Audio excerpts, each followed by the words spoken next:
Franchement, pour ma part, même s'il y avait des retours qui sont arrivés à la saison dernière qui étaient intéressants, ça faisait longtemps qu'on n'avait pas eu des retours d'animés que moi, j'avais vraiment envie de revoir.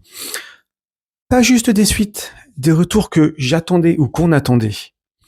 Entre Wisteria, Wand and Sword et Reincarné as a Slime et d'autres du même style, on est clairement sur un truc simple. Du plaisir. Pas de concept compliqué. Pas de twist forcé.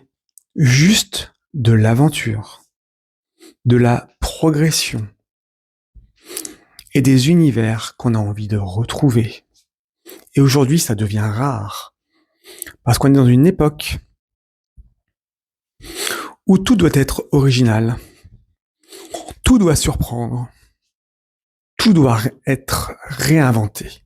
Mais parfois, qu'est-ce que ça fait du bien de retrouver nos petits chouchous. On veut juste une bonne histoire. Wisteria, par exemple.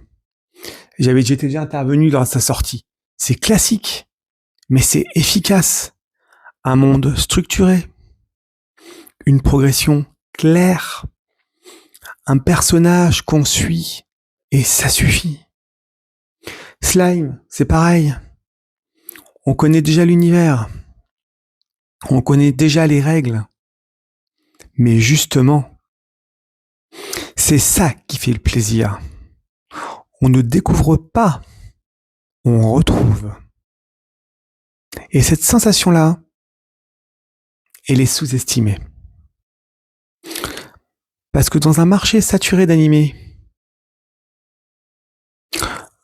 le confort narratif devient une valeur. Mais attention, ce type de retour pose aussi une question. Est-ce qu'on est encore capable d'innover? Ou est-ce qu'on se contente tout simplement de ce qu'on connaît déjà? Parce que le plaisir, c'est bien. Mais la surprise, c'est ce qui fait les grandes œuvres. Alors oui, ces retours font du bien et je suis ravi de les retrouver. Mais maintenant, il va falloir voir s'ils peuvent aller plus loin. En tout cas, n'hésitez pas à y retourner, à vous relancer dedans si ce n'est pas déjà fait, à commencer Wisteria si vous ne l'avez pas encore fait, et faites-moi un petit retour.